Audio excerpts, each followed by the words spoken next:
What's up, guys? So last week I started a challenge. Let's make a token on Wrath Classic in 30 days. In less than 30 days. Well, as you can see from my total gold here, I have 7,100 gold on me. And the EU token is 6.5. So I'm done in 8 days.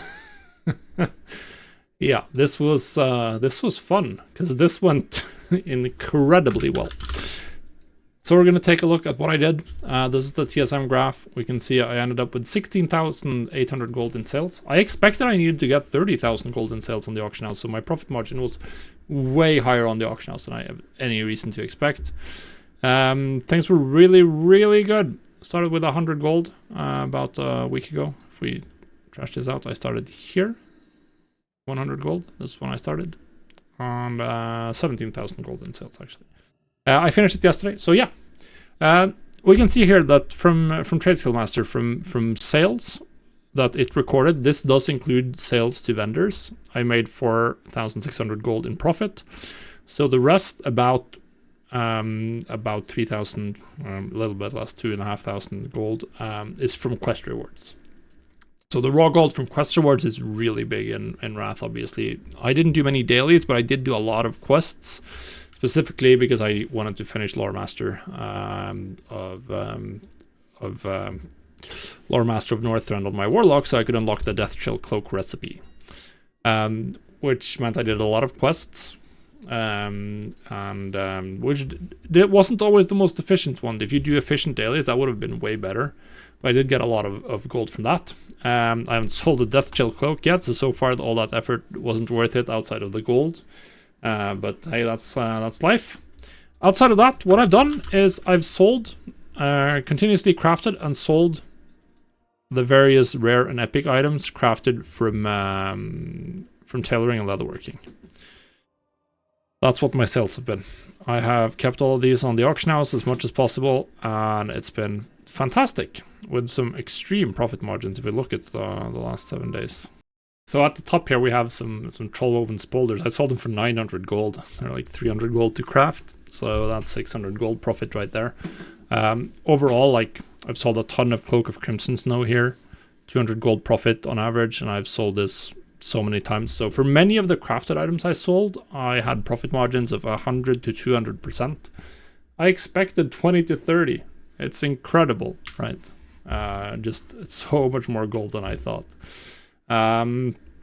Yeah, I'm sitting on right now 77,100 in gold, and I have auctions posted for another 15,000, and I have items in my bags worth a couple of hundred at least. I'm not sure exactly how much, but gonna be 5, 6, 7, 800 in my bags. So this went pretty well.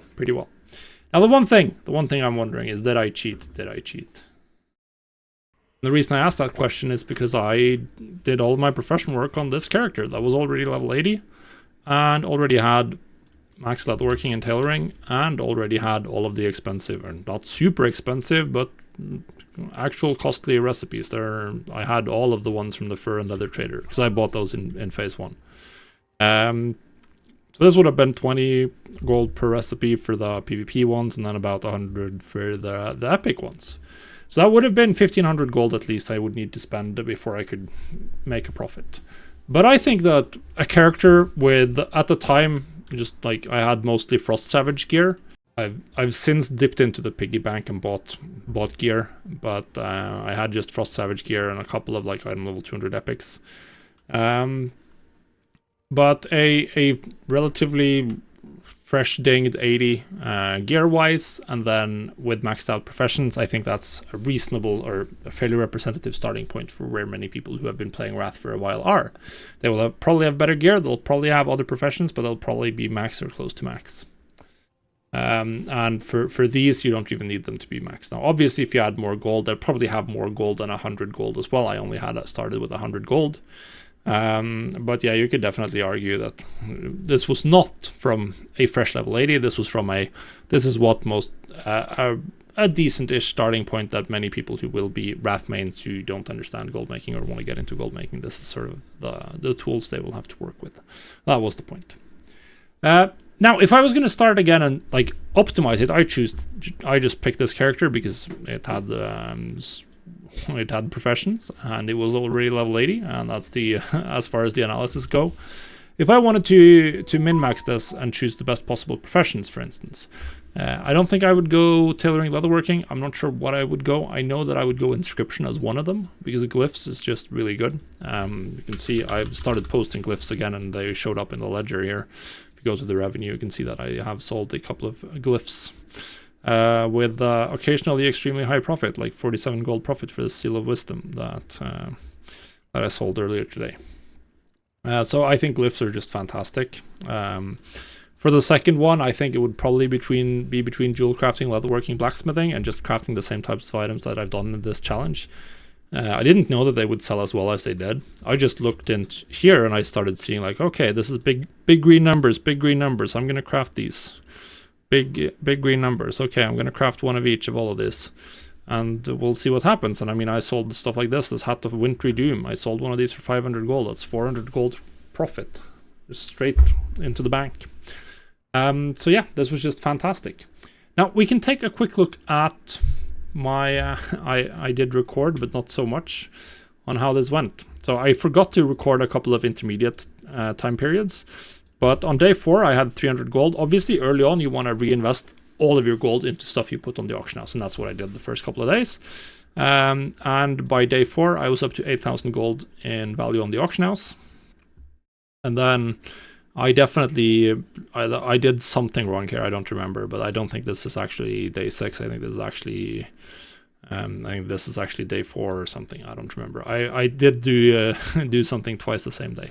We can see that it started scaling up really quickly in the liquid gold, because once I hit about this point, 12,000, I had most of the stuff, most of the recipes that I was planning to keep on the auction house. I had them crafted on the auction house. So then it was just recrafting whatever sold. And since most of my stuff sold for anywhere between double to a little bit more than that of the material costs every time something is sold, I would then pay the material cost, and I would end up getting more gold and the same value on the auction house essentially.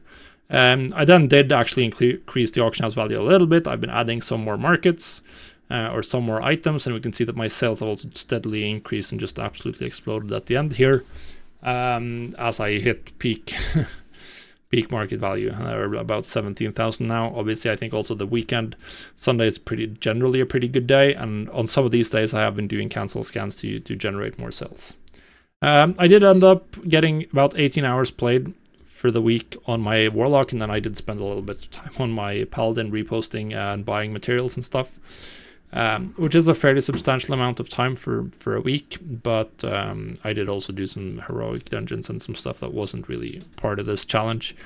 And I spent time doing all of Howling Fjord for the achievement, where you only get 5 gold per quest instead of 20 you can get elsewhere. So that was obviously really inefficient from a gold point of view. So I think you could definitely get similar results with way less time, and that's sort of what we're gonna do next. Because I was planning to do this for 30 days, but I'm done. So what am I gonna do?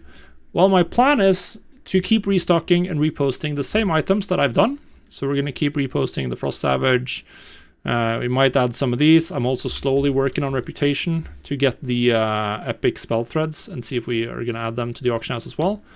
And I'll log in once or twice a day, probably twice a day most days, to check what has sold, restock whatever has sold, and repost.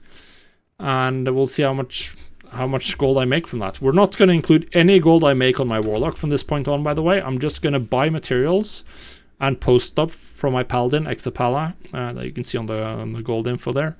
He's going to get all the sales. He's going to pay for all the materials, and I'll just send the materials over to the Warlock, craft, and send the finished items back. We'll see how much gold I have on Exapala by the end of the month, or by the end of the 30 days. Will I make more tokens than one? Probably. How many? We'll see. We're now going to try to doing this the super lazy way from this one point on, and I'm really excited to see how that goes. But yeah, I mean, this was a really fun tour back into Wrath gold making. So yeah, hope you learned something. Good luck.